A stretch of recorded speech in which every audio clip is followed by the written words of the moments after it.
All right, guys, we're going to kick it off. I know a couple people are probably still jumping on. I'm recording this. There was a few people that weren't able to make it. They were, I think, at Score getting set up.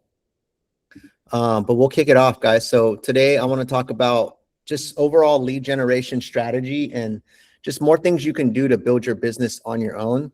I think it's something that we've talked about before with other agents, just kind of taking people through the progression of when they first start with us, right? There are a lot of people are relying more on team leads. And then as they start to build their business, they want to start going after their own lead generation and stuff like that. And so I want to kind of talk about some strategy and some concepts that'll help you guys kind of see the big picture and how to build the best lead generation strategy, basically, in general. So we'll be focusing on that today, guys. And feel free to chime in, guys, make it interactive. I have some notes that I'm going to go over. But I like to also get your guys' feedback and input as to how you see this stuff can apply to your particular business. So let me go ahead and pull up the doc here, guys. For some of you guys, this might be review. For some of you guys, this might be like, hey, I didn't realize it all kind of connects like this. So let's see here. Okay. Enrique, this is good because I had, like I mentioned yesterday, I had a few agents ask, where else can they get leads from? So I think this is a great training for us. Yeah, absolutely. Absolutely.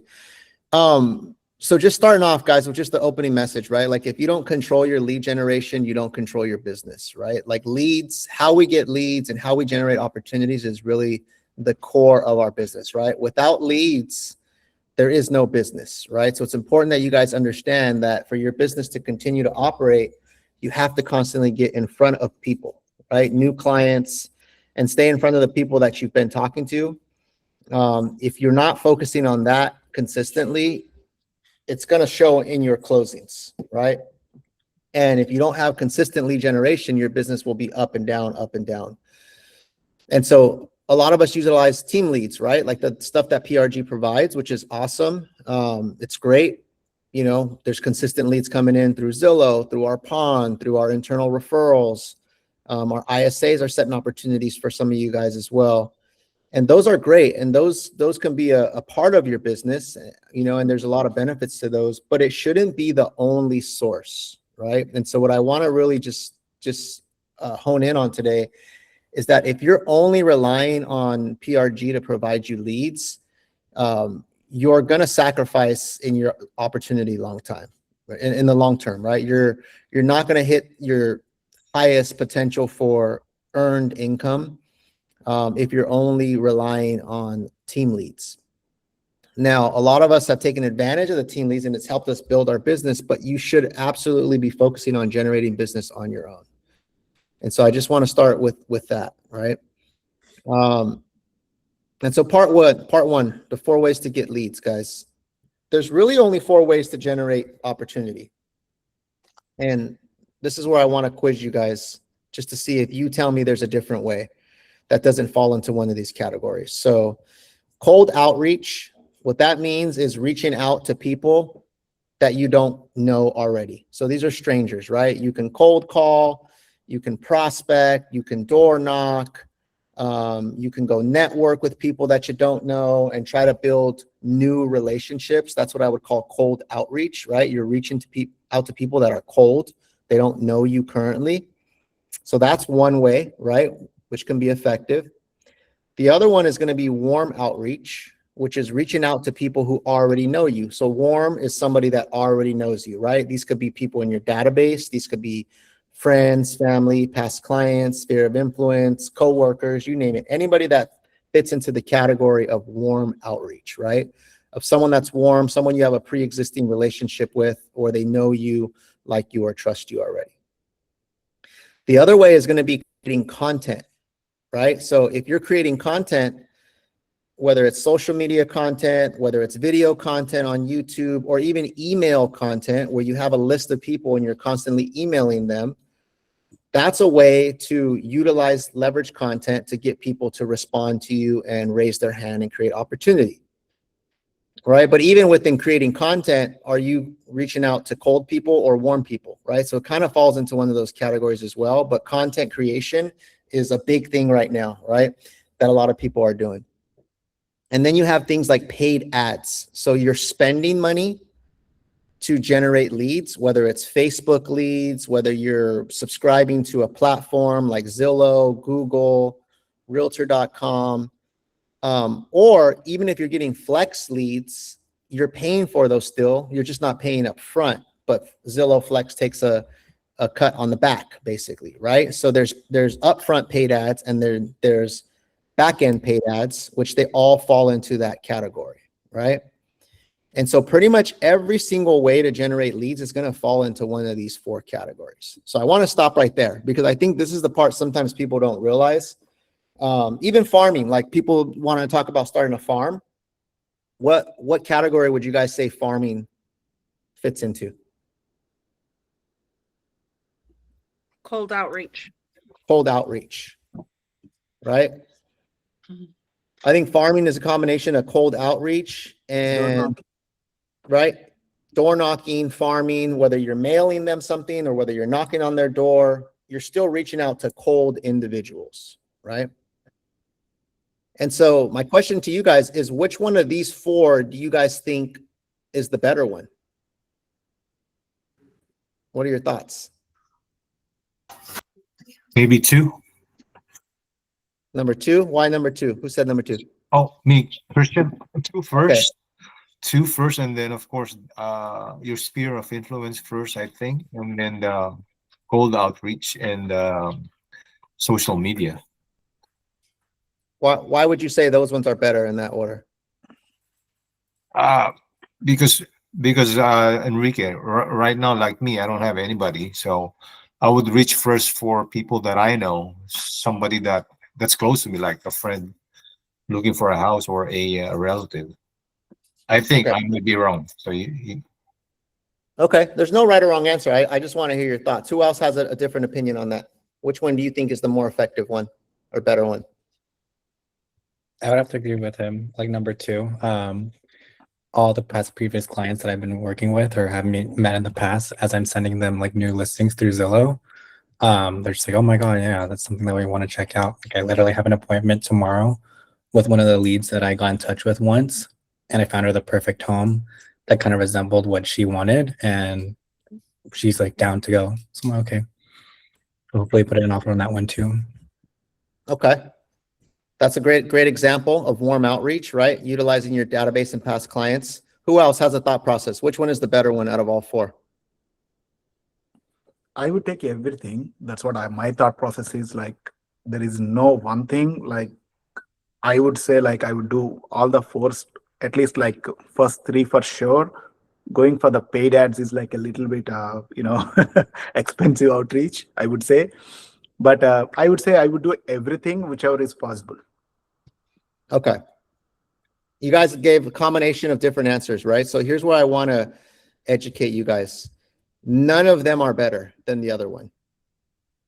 They're just different, right? And so that's the thing you have to understand is they all have their pros and cons. For example, you guys said warm outreach, right?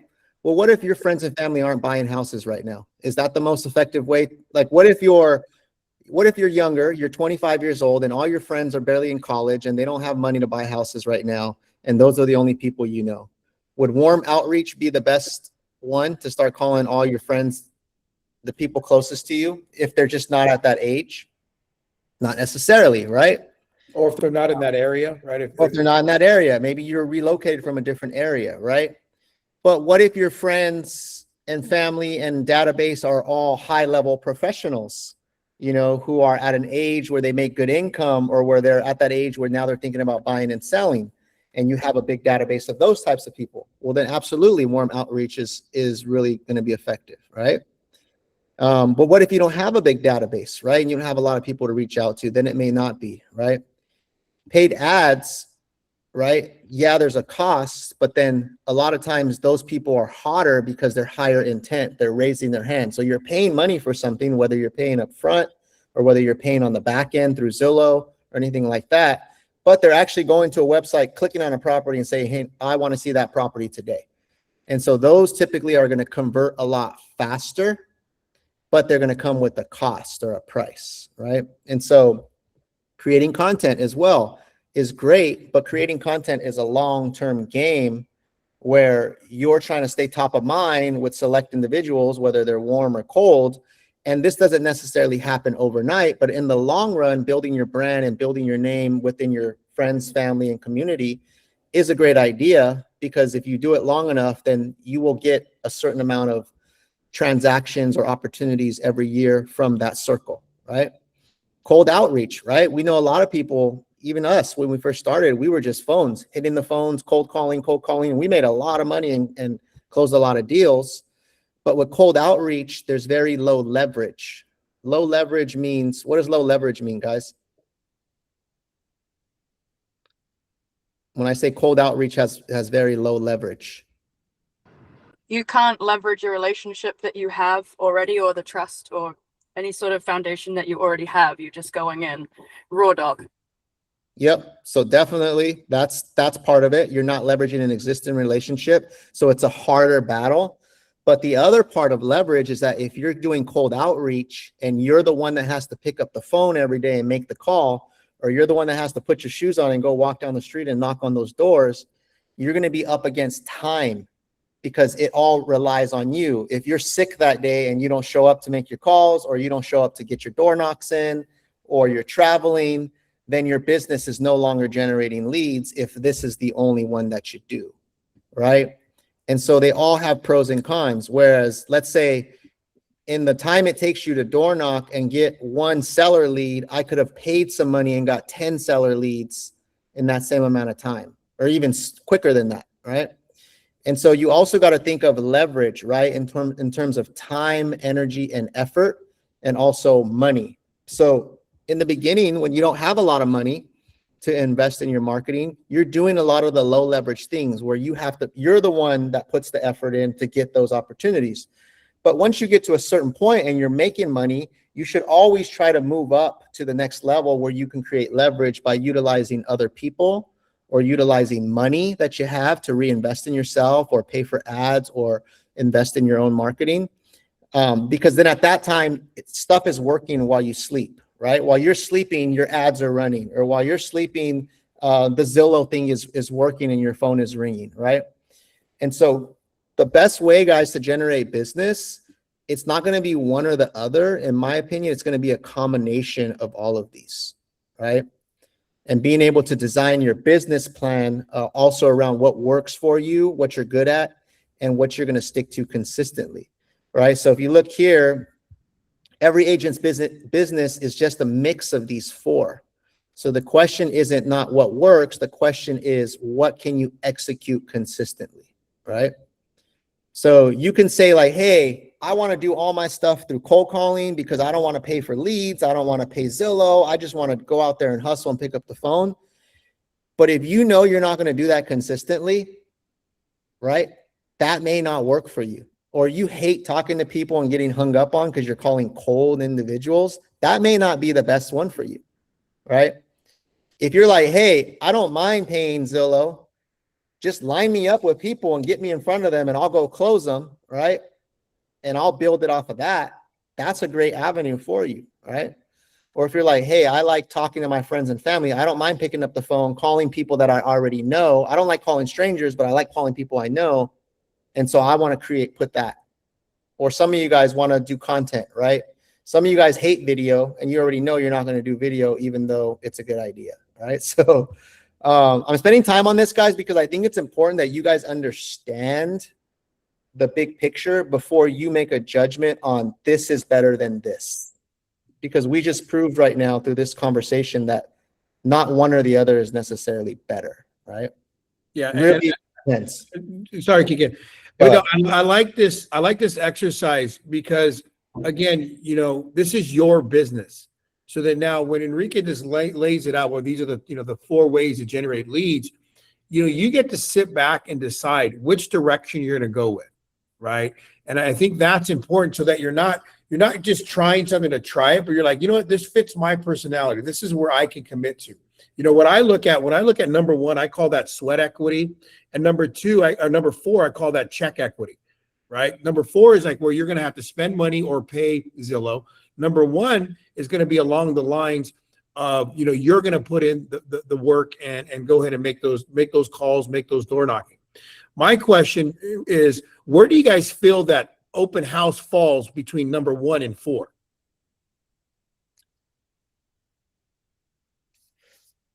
Where does open house fall, guys? Number one. One. Number 1. Okay.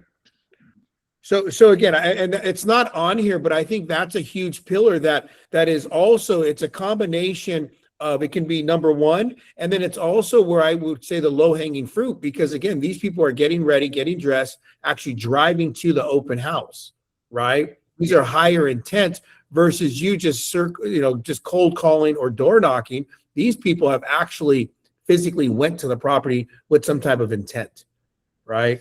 So I would also include that when you're trying to, develop what your strategy is to get leads, make sure you have that as an idea that or a possibility that, hey, you may be the expert at open houses. And I've talked to many of our agents about this, is that you don't have to do an open house only on Saturday and Sunday.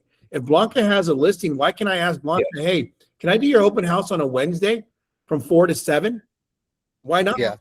Right. And again, I'm not trying to get off topic, but I want you guys to get your wheels turning on. This is the base, the 1 through 4 that Enrique illustrated here is just basic. Now, you may be able to go deeper into this to figure out what's going to work for you as an agent and for your business. Yeah, I think open houses, I wouldn't consider it cold outreach. I would consider it warmer, because it's not 100% cold, meaning that you're knocking on a door and they weren't expecting you. But it is cold in the sense that you don't already know them, right? But it's warm because they're coming to you and they're showing an intent to look at a property. So yeah, Matt says a 1.5, definitely 1.5 is somewhere in there. But let me ask you this: if you had a hot property like in Sunnyvale where properties sell in a week, right? Consider that more of like warmer, right? So it also depends on the property. Yeah. And so I would much rather do open houses than cold call, right? Because I think my chances of converting someone is going to be higher at an open house than on a cold call because of the level of intent that people are showing, right? Like Jason said, they put on their shoes, they got in their car, they came to the house. That already shows that they're meeting you halfway, so to say, right? There's nothing wrong with cold calling, but when we start looking at what are the hotter opportunities or what are the likelihood of converting faster, to me, open house trumps cold calling. Okay, now let's talk about the lead gen funnel. This is something that's important that you guys understand, because it doesn't matter where you get your leads from. We just established that they all work. So whatever you decide to pick, and now you generated a lead, the lead has to go through a funnel. Right? Every lead, doesn't matter where it came from, open house, farm, social media, it has to go through this simple lead generation funnel. And most agents skip this and leads don't convert because they're not moved through the funnel. So when you do step number 1, which is attention or attraction, that's how you got the lead, right? So our old coach used to say attract, convert, deliver. This is kind of mapped out a little bit more. But you're doing something to attract that lead, right? That's how the lead came to you. Then you have to create a conversation with that lead, right? No matter where the lead came from, you've got to talk to that lead. You got to pick up the phone, call them, get in a communication, a text, or meet them in person. But there needs to be some sort of conversation with them. During that conversation or subsequent conversations, you need to build a relationship with them and build some sort of trust or value. Right? Because maybe it takes multiple conversations, right? Depending on when they're ready to transact, or maybe they're super ready right now and it's just the one conversation and now we're moving forward. But you have to build some sort of follow-up, you have to add value, and you have to build trust for you to move to step number 4, which is conversion, right? Conversion is where now you got an appointment, then at the appointment, you sign them up to become a client, then you got them in contract, and now you're closing the deal. Right? And so guys, what I want to focus on here is you cannot skip these steps. I don't care where your lead comes from. I don't care how you get your lead, who gave it to you, where it came from. You will not skip these steps to turn a lead into a deal, basically a closing, right? Does anybody want to dispute that? Who has their hand raised? Matt? Can you hear me? Yep. Yeah, I'm not here to dispute that. I think a habit I've gotten into is, out looking at homes, showing homes with clients. We already have that relationship. We've already had conversations. But when it gets to meeting new people, sometimes I think, but just by habit, I'm already thinking like, oh, let's go look at homes. But we didn't have that conversation, and we don't really have that relationship yet. So, I gotta, this is great because I gotta go back, backtrack, and like I need to establish, 1, 2, and 3 before we jump into 4. Yeah, that's true. That's good that you're recognizing that. But remember, some of these can happen at the same time. You could be showing a home and building a relationship during your showings through that conversation and the dialogue, right? Especially think about it with Zillow, right? We get a Zillow lead. We haven't met them before. So the Zillow lead comes in. That's step 1. It's attraction. That's how it came in. You have a conversation with them for the first time, which is usually the ALM, right? And then you go meet them at the property. It's not really like an official appointment. It's more like the way you meet them. And that's where like this conversation and relationship is getting built through that first initial meeting before they move on to like an official appointment, which could be like a buyer consult or a lender consult, or now we're like officially looking at homes. So I would say for Zillow Flex leads, step 4 is after that initial showing, and now you're moving to like a buyer consult, more showings, stuff like that. Now you're writing offers. But that's just a demonstration of how some of these steps can happen at the same time, right? Depending on how that lead came in. Does that make sense? Right. But you're right. Like what Matt was saying is that if you're skipping some of these steps, you can't just get a lead and say, hey, let's look at homes. Do you write an offer? If that conversation wasn't had, expectations weren't set, the trust wasn't built, because then if you're trying to move them to step 4 without having step 2 and 3, you're going to lose people, right? Then they ghost you, stuff like that. They don't stick with you. Hitting these 2 and 3s. Any questions, guys? I know we're kind of going deep on this. I have a question. Yeah. How would you say, I feel like more often than not, I come across, married couples where the wife, let's say, wears the pants in the relationship and the husband's more of an introvert, but I have the husband's contact and, not necessarily, what do you recommend as far as trying to communicate more effectively with, because I'm an extrovert, I like to talk to people, but someone that doesn't necessarily talk as much as I do. You always have to have a decision maker there, right? Like whoever it is, husband or wife, if you're only talking to one and you haven't done steps 2 and 3 with the other person, you're not going to get that sale, right? I mean, we've done thousands and thousands of appointments at this point in our career. Yeah. And if wife is not there or husband is not there and they're a decision maker, you won't convert them. It's always going to be like, well, I got to talk to my wife. And then you end up finding that the wife has a friend who's a realtor, right? That she already trusts, and the husband was just browsing online, and that's why he clicked on you. But really, she's the one calling the shots, right? Like it happens all the time. So what you got to do is you have to try to get in front of both of them. Yeah. I have a really good example of how I won a listing in Hayward a long time ago. I called the husband off of a FSBO. I went out there, met the husband, crushed the appointment, built so much good relationship with him. And he wanted to move forward with me, but his wife wasn't there. He was already retired. Wife was still at work. She was like an executive. And he basically said, hey, I got to talk to my wife. She's not here. I'm like, well, when can we meet? He's like, well, let me check, blah, blah, blah. So I left the house. And he called me back later on saying, hey, man, I really wanted to go with you, but my wife already knows this other realtor, blah, blah, blah. And, we're going to go with her. And I apologize, but I was definitely rooting for you.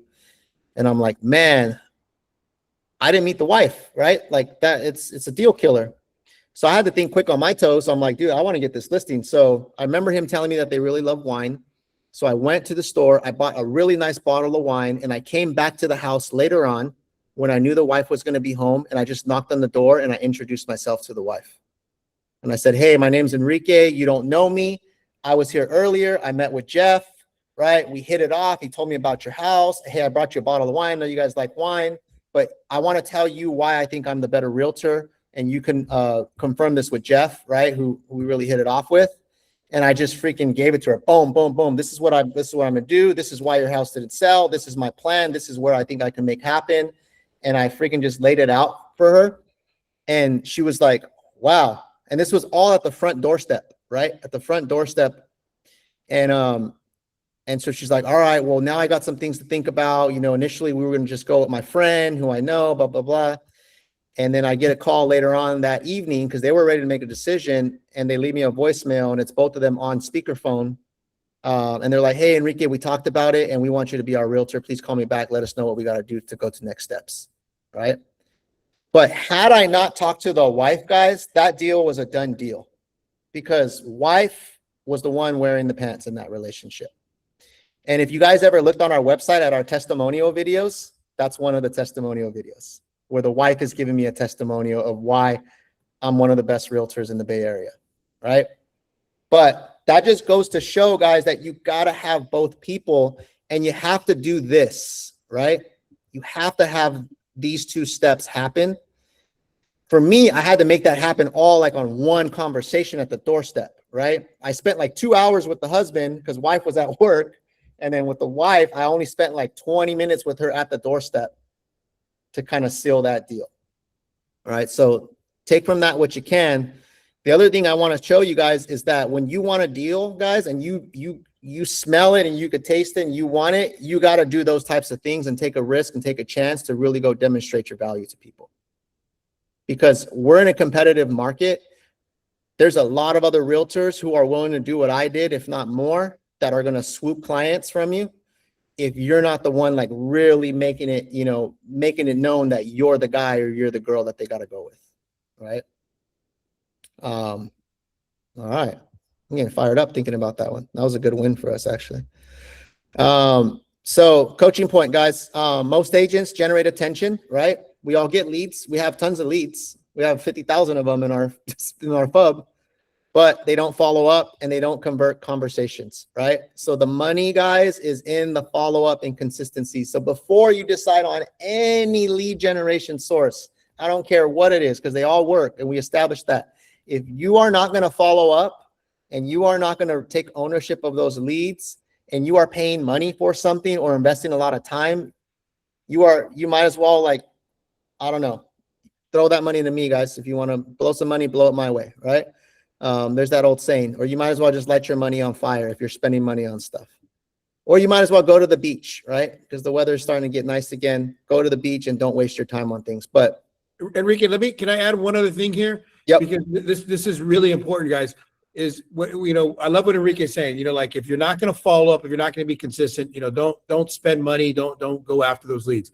There's another component that I would like to add in here. Is that you have to learn to convert. You have to be trained on how to have conversations on moving these clients down the funnel, okay? Because you can, you know, again, you can buy the leads, you can follow up, but if you're not saying the correct thing, if you're not meeting the client, if you're not asking the right questions, you're not going to be able to convert. So the other thing is making sure you're role playing, making sure you're doing your objection handling, overcoming hurdles is going to be huge when you're attacking your lead sources. yeah, 100%, guys. Like if I didn't have the confidence and the scripting down to go have that conversation with that lady and say, hey, this is my value. This is why I have so many 5-star reviews, and summarize it quickly, like on the 4 or 5 bullet points on why they should hire me as a listing agent and the value I'm going to bring to the table for them. If I couldn't have that conversation and demonstrate that, I wouldn't have gotten that listing, right? If I was just a nice guy, hey, just wanted to introduce myself and put a face to the name. Like no one just wants a face to the name. They want to know that you're going to get them to the finish line, right? Whether it's buying or selling, right? They want to know that I'm choosing you for a reason, right? And so you need to demonstrate that with confidence. And the only way that you get confidence is by practicing over and over and over and over, right? And so if you look at your FUB, and you don't have a lot of calls this past week, and you're wondering why you're not booking appointments consistently, well, look at your body of work, right? Are you showing up to trainings after this training, are you studying this material? Are you practicing it? Are you implementing this on the phone, right? When you're talking to people, you know, so it takes more than just showing up and just watching a training, guys. You now got to go put it into practice and get the reps in. When me and Rob were first trying to build out our listing business, Rob, how many listing appointments did me and you go on, bro? We went on a ton, man, and failed a lot. We failed a lot and went on a ton. I would say, like, there was a point in time when me and Rob were just focused so much on listings, making calls every single day. We probably went on a good 70 to 80 listing appointments, right? And we didn't take 70 or 80 listings, right? We maybe took 20 of them.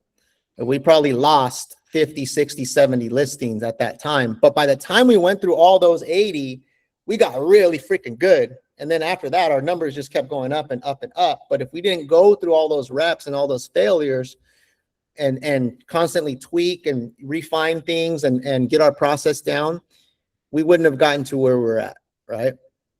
And so you can't skip that part, guys. Okay.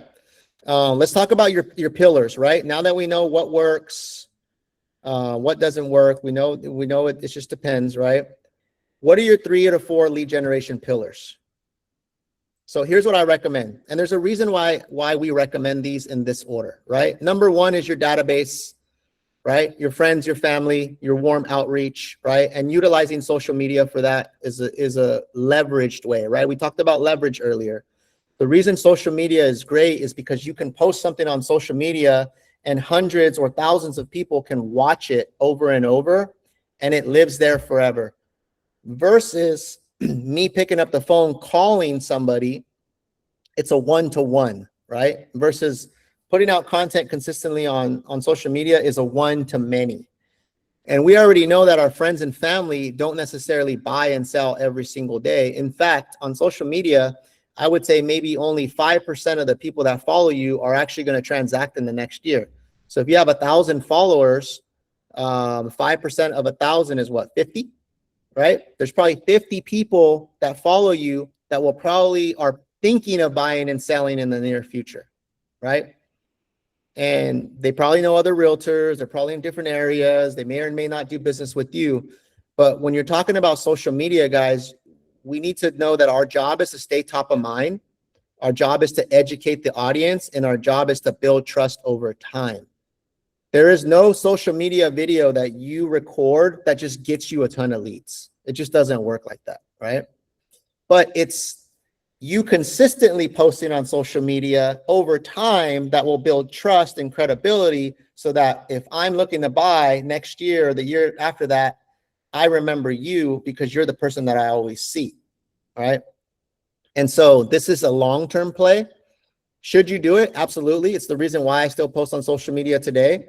It's led to a lot of opportunities, but this is a long-term game. And so I absolutely think you should do this, but just keep in mind that this is not like the instant business. This is the long-term play, right? It's like brushing your teeth, right? You're not going to brush your teeth one time and have perfect hygiene, right? You brush your teeth every day. Question. What a question. I did real quick, Enrique. The Yeah. other thing I want to add that social media does, it creates your resume. Because if you're going to a listing appointment, you gotta expect the seller to look at your resume, which is your Facebook, your Instagram. They want to see, your presence online. So again, just keep that in mind that, yeah, it's definitely going to generate opportunity, but it also gives people the opportunity to look up who you are and why they want to do business with you.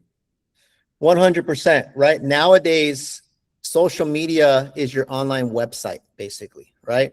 Back in the days, like people wanted a website, but really like your website, there's not a lot of people that have websites where they're getting like hundreds of thousands of traffic to their website, right? Like there's just so many websites out there. And that's why we also don't recommend you build your own website for every agent. We have one website where it all kind of stacks on top of each other, right? And it creates leverage. But social media, like if you're going to go interview for a listing appointment and someone Googles you, what do they see?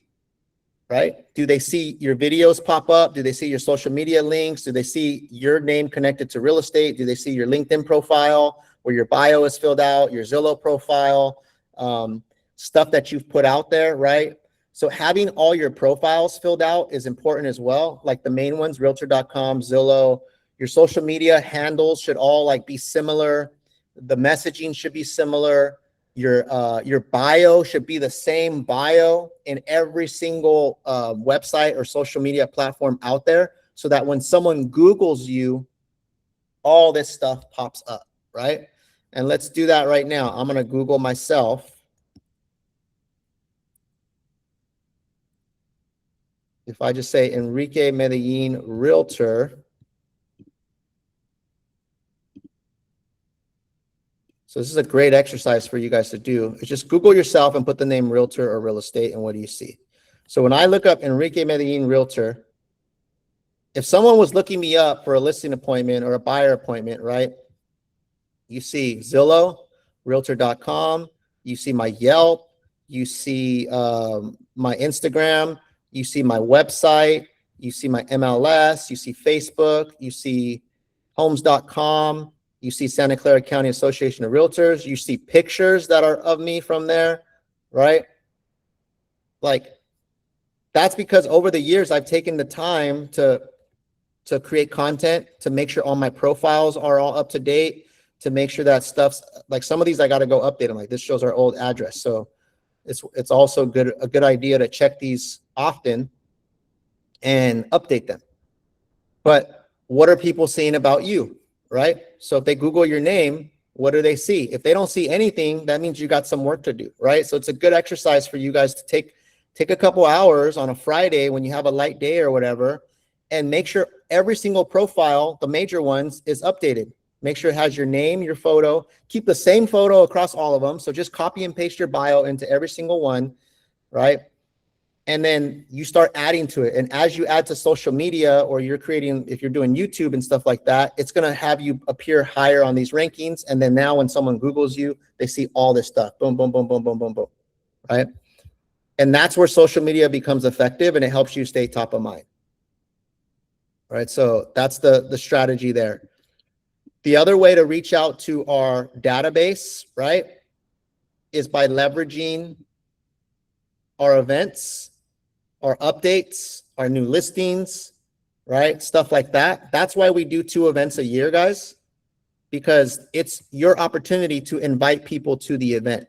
And so here's the mistake I see some people make on our team, is they don't leverage our events, right? Like they don't even show up to our events, right? They don't make it an important part of their business to use the event as a way to stay top of mind with your friends and family, right? You know, they kind of treat the event as like an optional thing, or, oh yeah, like a favor, basically, like, oh, you're doing PRG a favor. It's not. We're actually doing you a favor by putting the event on and paying for it and allowing you to use that event and capitalize on that event so that you can impress your friends and family in your database, right? And so remember, we spend a lot of money on these events, right? On Day at the Park, we probably spend easily $15,000 on Day at the Park, just FYI. And that's coming up in August. We'll be announcing that soon. Where you don't have to pay anything. All you got to do is invite people and make it your event and make it look like you're throwing this huge event. And this is why people want to stay in touch with you, right? Blanca does an amazing job at leveraging our events. Like, her clients now invite other people that want to buy and sell to the events. And then next thing you know, the phone's ringing and now she got a referral from so-and-so. Blanca. Yesterday, I just connected with a past client that Steve and I helped, and he called me because we did the 2-1 buy down. The first year already went by, so he wanted to inquire about refinancing. And then he said, hey, are you guys having the event this year? He's the one that won the canopy. Oh, there you go. And he's like, I'm coming and I'm bringing Manju, who recommended him to me, because they couldn't make it last year. And he said he told them what he won and how much fun it was. So he's trying to get them to come as well. So it is exposure, guys. It is a big deal. It is a way to stay top of mind and reconnect. And he's also referring a friend of his that's looking to buy out in the Fremont area. So take advantage of this event. Like Enrique said, it's not money coming out of our pocket other than participation for a day. Bring your family, your kids, your pets. It's a lot of fun. It's a lot of Yeah. fun just to see your clients at a different level and a different atmosphere. Absolutely. And it's there's low resistance when you're inviting someone to an event, right? Like, hey, when you're calling, you're not calling to say, hey, do you want to buy or sell? You're calling to say, hey, I was thinking about you. I wanted to invite you to one of our events. I'd love to come for your family to come hang out, right? And people love that. And even if they can't make it, just the fact that you invited them, they feel included, right? Like they're included or they're part of something, and it scores the brownie points with them, which makes them think of you when it's now time to buy or sell, or anybody they know wants to buy or sell, right? And that's the cycle of it, right? Okay, open houses, guys. This is what we recommend. Immediate face-to-face opportunities, high intent buyers. They convert faster when it's done right, right? So if you do open houses the right way, you leverage them, you promote them, you door knock them, you have a lot of signs out, you have good marketing material, you have a good experience at an open house. Well, now you've positioned yourself in a place where people are already coming that are thinking of buying and selling, and then you gave them this great experience. So you're naturally going to convert people faster just because you've taken the time to set it up the right way, right? And so to me, open houses are huge, huge leverage points to get high intent buyers and sellers too, right? We meet neighbors and stuff like that. So I highly recommend you do open houses. Now, team leads, online leads, right? These are great because they're immediate opportunities. Your phone can literally ring. Someone said they got to go right now. They're going to show a home. Your phone can ring right now, and you can go show a house to someone in an hour or two, and you can talk about writing an offer instantly, right? Or talk about meeting with the lender or a buyer consultation, or talking about looking at some more homes after this. And so this is a huge, huge opportunity to get instant wins and put money on the table for you. Obviously, it requires speed to lead. But the other big thing, guys, about the team leads that we provide is this helps you build your database and your pipeline, which is number one, right? So the more that you close from team leads, now these people become number one.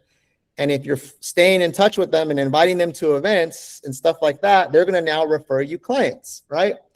And so, yes, there's a cost on the team leads, right? Split or Zillow or whatever. But those people are basically injecting people into your database that you didn't have access to before. A good example is Blanca, and with the guy who used to be on our team, Adrian. Adrian's first deal that he closed, right, and he's like 22 years old, was a $6 million deal for an executive at Meta, right? The guy barely got his license. A couple months later, gets a Zillow lead. It's a $6 million deal. He didn't know what he was doing yet, right? Took Blanca out there, and within 30 days, they closed escrow from meeting them on a $6 million purchase, right? Did he know $6 million buyers before that? No. Blanca, did you know $6 million buyers before that? But guess what? Now she does, right? And I'm sure Blanca is now going to stay in touch with that client, even though, unfortunately, that guy's no longer with our team, right? Best of luck to him, right? But now Blanca has this $6 million buyer who knows other $6 million buyers, right?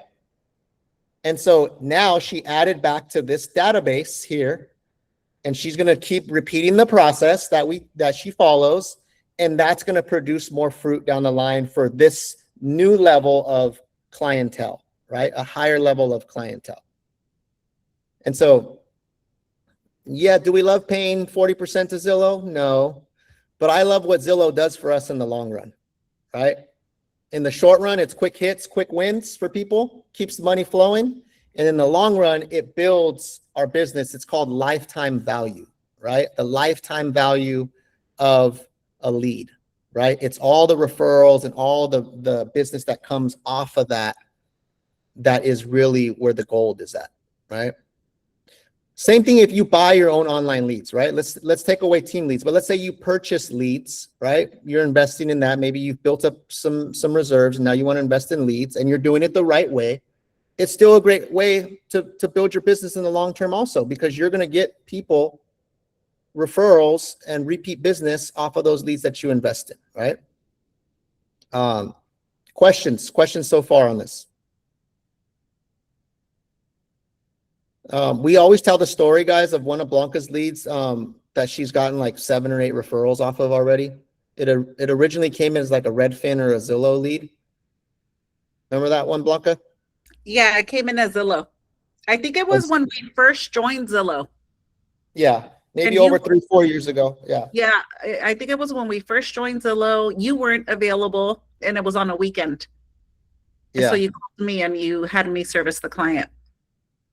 Yeah. And then Blanca did a phenomenal job. And then that client referred another client. That referral referred another client. I think that client came back to sell that house. I mean, it was like a domino, guys, right? Of referrals and repeat business.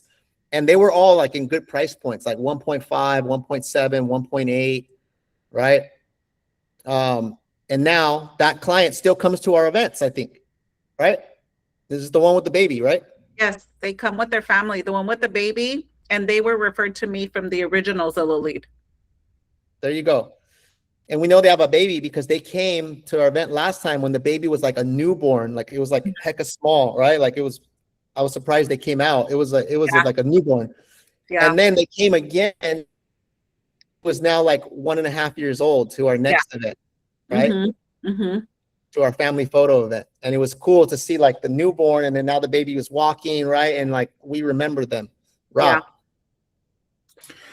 Let me give you an example. Scroll up, Kika, to open houses. I think you had one for open houses, right? Yeah. Yeah, right there. So let me give an example of what happened with me recently. So I worked an open house 4 days ago and ended up pulling a lead where we have an appointment scheduled for this Friday. Confirmed today. We're good to go as a buyers. But while I was inputting this into the database, I noticed that it was already in our database. And this is a lead that's been in our database now for about 2.5 years. And we just, one of our agents reached out to that person back in March 4th with no contact, no nothing, right? So I want to also kind of bring to light the power of being in front of people, right? And when you actually meet a person face-to-face at an open house, it changes the dynamic. So a person that we've been chasing for the past 2 years, right, and have not been able to convert or do anything or even get in touch with this person, a simple face-to-face working in an open house turned out now for me to have a buyer's consultation scheduled for tomorrow, right? So the power of face-to-face working these open houses is huge, guys. And I can't reiterate how warm these leads are. Is people will do business and gravitate to you more based on how you kind of your output that you give out, right? So work these open houses, guys, and make sure that when you're out there, understand that you are performing, right? That you're out there to pull business, to attract people towards you, and it all has a benefit and it all benefits everybody. So just thought I'd say that. Yeah, awesome example, man. Awesome. Blanca, what do you got? This ties into the whole training of what we're talking about, though. But I feel the most important thing here is what you guys just mentioned. There's no good if you're going to pay for leads if you're not going to follow up. There's no good if you're going to host open houses and have people sign in and not follow up. I talked to Rob and I asked him, how did your open house go? It was all right. Any hot buyers? I don't know, but I'm going to follow up. That's exactly what he said. So you could do open houses, you can pay leads, but the key is the follow-up, the consistency. Yeah, absolutely. Great examples, guys. Okay, prospecting, right? We know what prospecting is: calls, texts, circle prospecting. It's a great way. There's not as much leverage. And so I would rather you do steps 1, 2, and 3 first. Maximize those. And if you still want to add other stuff and you want to do targeted prospecting, I don't like cold calling. I did a lot of cold calling early in my career, but now that I've done it and I've seen it and I've studied it and I've coached, many people, I would rather do targeted prospecting. I'd rather be more of a sharpshooter. And so if I'm going to prospect, people, whether they're cold or warm, I'd rather have a certain list of people that I'm going after, or I'd rather layer multiple things. Let me give you an example of how you can layer. Let's say you get a Zillow Flex buyer and they're looking for specific property in a specific area where maybe there's not a lot of inventory. then in that case, it would make sense for me to go door knock or circle prospect, but only in the area where I already have a buyer. So now I'm layering and stacking this motivated buyer who is looking for a property. And so if I get something, I could probably get a 2-in-1 right there, right? Where I get the listing, I double end the deal. And so to me, that's smarter prospecting, right? Or let's say I'm trying to build my name and maybe in my area. Like I know Mark wants to build a farm in where he lives. That's kind of one of his long-term goals. And maybe he sees a for sale by owner in his neighborhood. So maybe it's worth it for him to go prospect that one because it's targeted to a certain area, right? To where his long-term game plan is. And so I don't think there's anything wrong with prospecting, but I think we're past the point where we don't need a cold call anymore. We should be sharp shooting, right? When I used to prospect a lot, guys, on the phone, Zillow had this thing back in the day where on their website, there was a section called Make Me Move. And it was almost like a for sale by owner section where if I had a house and I wanted to sell, I can go on there and put a make me move number. Like I would sell my house for this price. And it would put the seller's contact number there. A lot of people didn't know that this existed because it was like one little section on their website. And so for me, for a while, they ended up taking it off. But for like a year, I was just on that one. And I pulled hella listings from that one because it was targeted. I remember there was one where I came in the morning, I jumped on the phones, I went to this Make Me Move, I saw a property, and it was East San Jose. I called the guy, got him on the phone, booked an appointment, met him a couple hours later, and signed the listing later on that day, right? Because he was already ready to sell. And within, less than 24 hours from call, I signed the listing, right? Because I wouldn't cold call, I would just like sharp shoot, on certain things. So to me, that's a smarter way to prospect. The other thing, guys, what makes sense is that the reason why you want to have multiple pillars, or at least 3 to 4, is because if one pillar slows down, then the other ones will support you. And that's how you stabilize your business, right? And so if you're only doing one and that one's not hitting right now because the fluctuations in the market, but you have 2 other ones that are hitting, well, now your business still moves forward. And we've seen people make this mistake. Even like during COVID, there were some people that only did open houses and that was their bread and butter. That's all they did. But as soon as COVID came out, you couldn't do open houses no more. Their business completely stopped, right? And they were scrambling. But we were doing a mix. We were doing online leads, we were doing open houses, and we were doing calling our database. And so our business kept moving forward while some other businesses stopped, right? And so you have to diversify, guys. The other thing too is that the reason we recommend these pillars like this, it's also strategic because your database are agent generated leads, which you're going to get paid a higher split. Open houses are agent generated leads, which you're going to get paid a higher split. Team leads are quicker. You're going to get more. You're going to get quicker action, but the split is a little bit lower because we have referral fees and stuff like that. And so if you have these 3 going, well, at least 2 out of the 3 are the ones paying you higher split, but maybe some of these take a little bit longer, but one of them can give you quick hits. And even though it's a lower split, so you're still kind of balancing your business out, right? Where you have consistent deals coming in, and on some months, maybe like your own database doesn't convert that month, but you got an open house one and you got a Zillow one, right? So you still had a win there. Or maybe one month you got 3 referrals, 1 open house, and 1 Zillow, and now that all stacks together and you had a phenomenal month, right? And so having like a balanced approach also is going to help you create consistent income and be able to last in this business, right? And so that's why we recommend these 3 pillars the most. It's a balanced approach. Okay, I know we can go we can go a long time on this, guys. So we're gonna come to an end shortly.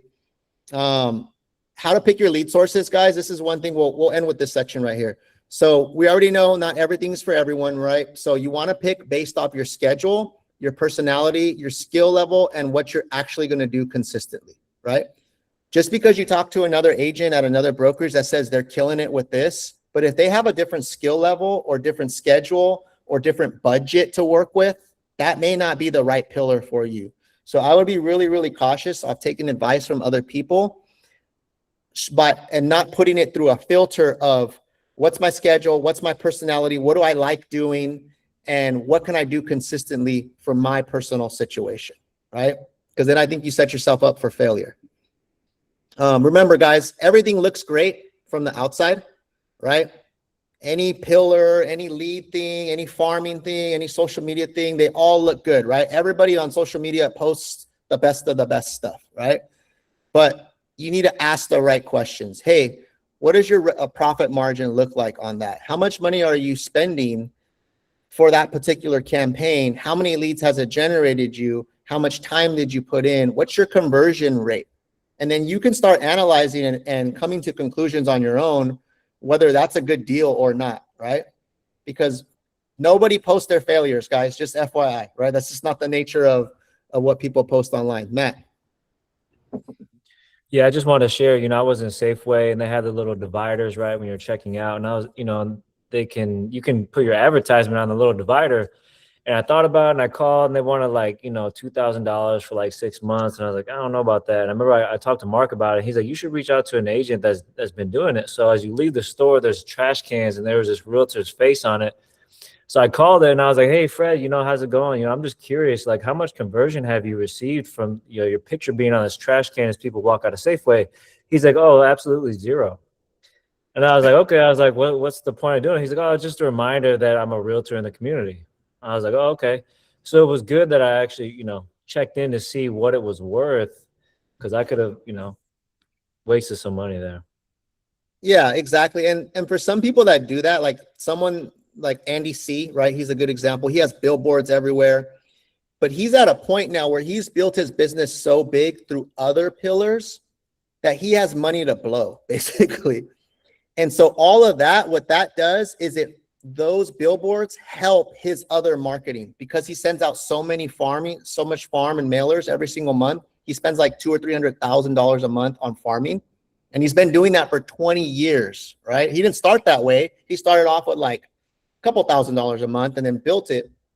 But now the billboards reinforce when someone gets a letter in the mail, right? And so for his level where he's at, it works, right? He may not be able to measure like how many calls came off of there unless he has like a specific phone number. But a lot of times it's more to help you with something else, right? But you got to work your way up to that level, guys. You have to have a lot of money.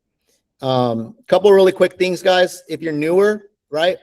Team leads, open houses, calling your database, and some light prospecting is probably what you're going to be focusing on more until you get to a point where you're getting more referrals and database, right? When you start getting more experience or you start getting more closings under your belt, your database becomes big, referrals come big, recording content and branding yourself becomes bigger, and also focusing on more listings as well starts to become bigger as well, right? So the rule, guys, it's better to master 2 to 3 sources than to half-ass 6 of them, right? Be good at 2 to 3 and then add as you go. Really quick, guys, the evolution of an agent. I'll end with this, right? So stage 1, you're brand new agent. You're going to rely more on team leads in the beginning because maybe you don't have a big database or people that trust you yet. You got to learn the scripts, the systems, and the follow-up. New agent can be year 1, 2, 3. Depends. Everybody's different. People progress differently, right? You could be in year 3 and still be a new agent, right? Based off how many sales you've had. Or you could be in year 2 and already be experienced because you've crushed it for 2 years straight. And so it really depends, guys. So use new agent with an asterisk, right? You're trying to build confidence as a new agent. A developing agent, you're starting to build your database. You're starting to get referrals. You're starting to, add more open houses and content. And then an established agent, right, is going to be really getting a lot of database, a lot of referrals, a lot of personal brand, and they use the team leads as leverage, not dependency. This is what I would consider Blanca right here. I would consider Blanca an established agent. She gets a lot of deals from her database. She gets a lot of referrals. Everybody already knows she's a realtor because she's been doing it for so long. Her friends, her family, it's already like no question she's a realtor, right? But she still uses team leads as leverage. So on some months where her pipeline might be a little bit dry, she's like, hey, turn me on, right? On some months where she's booked, she's like, hey, I'm booked right now, turn me off, right? And so what I want to point at, guys, is that even an established agent can still benefit from team leads because it's something you could turn off and on. And that's the great thing about being on our team. And so team leads are not just deals, right? It's also about a future database, future referrals, and future repeat clients, right? And I think I'm going to end right there because I know we're at time. Really quick, guys, so that we can end. I need 3 examples. What stood out to you the most from today's segment that we talked about, today's training? Unmute yourself, throw something out there, throw something in the chat. Don't just depend on one pillar. Absolutely. Absolutely. What else? Follow up. Follow up, for sure. What else? What stood out to you? Do open houses. Oh, 100%. Open houses are gold. Anything else? Anything else? Build your skill with your follow-up. Meaning, make sure you know your scripting. Make sure you're practicing your scripting. Just don't go out there and wing it. Yeah, absolutely. And what I want to leave you guys with, guys, is that having a sustainable business, it's a strategy, right? It's a strategy where you see how all the dots connect, right? You see how all the different pillars kind of overlap on themselves, right? And that's how you win and you compound your wins, right? Just doing one thing is not going to take you far, but doing a combination and letting those stack, that's going to take you far. Rob, close it out. I just wanted to add something really quick, guys. I think since we're talking about prospecting, first off, it was a great meeting, right? But I want us to understand and just kind of get realization on certain things. I think a lot of people, a lot of agents, what I notice is that they're trying to get as many leads as they can. And like, listen, I can't handle all the leads. And I'm also know that I'm not everyone's cup of tea, right? But the goal that I have going into every single day is if I can pick up one great lead on a daily basis, then to me, I consider that a win, right? So sometimes when we're out there prospecting, we're always think that we just got to get like 20 or 15 or 100 in one day. Like if we just keep these numbers really small, eating this elephant on a daily basis, we eventually get it. I mean, the power of just having one great lead on a daily basis, over a week, over a month, it starts to compound, right? But I think what happens is too many people start to chase too many rabbits and they eventually don't end up catching anything. So what I would suggest you guys do, guys, is go in with the mindset that every single day that I'm going to go prospect, if it's open houses, if it's cold calling, if it's whatever Kika just, the pillars that Kika just gave you, that you go in there with the mindset that I'm going to walk away with at least one great appointment. I worked an open house for 2 days. Okay. It was slow as hell. Right. But there was 3 people that gave me an opportunity to perform. Out of those 3 people, I ended up pulling the one that we just spoke about right now. And then I have in talks about talking with another one. Right. So for me, I know that I did my job. I know that I can go home if I ended up pulling one great appointment. For me, that's a good day. A great day for me is if I were able to have 2 appointments scheduled that have, to me, that's a great day. Imagine the compound effect of what happens is if you keep having that same mentality over time, right? You start to build a reliable database. So don't go chasing a bunch of them. Narrow down the goal to just having one a day. And trust me, your business will change. Now, the hard part is getting that one great appointment a day, that one great lead that believes in you, that wants to hear your message, that wants to, that has a problem that needs to get fixed. That's the guy that you have to focus your attention on. How you get that, Kika did a great job right now in trying to, and giving you all the avenues to make that happen. But remember, do not go chasing rainbows. Don't go chasing a bunch of rabbits. Keep one, just go after one lead a day. That is a good day. A great day for me is 2. It's simple as that, guys. Let's go. Let's go. Give it up for Rob, guys. I love it. Closing it out strong. All right, guys. I hope you guys got some value today. If you need more help, right? So here's the second part of this, right? Because we're pumped up. Great message. Lots of energy today. I know you guys got some nuggets, but how do you now implement this, right? So this is step 2, right? If you're serious about this and you want to take it to the next level, if you haven't already gotten with me or with Jason to map out your strategy, I've done, like I did one with Georgia the other day. I've done some with Shree, Patrick, right? Rob, Mark.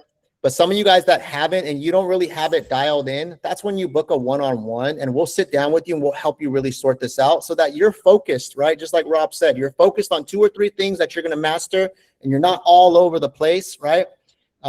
Because we want to take your business far, right? We don't just want to put little numbers. We want everyone to hit big numbers, right? So get in touch with us, leverage the team, and let's get after it, guys. That's all I got today. Thank you.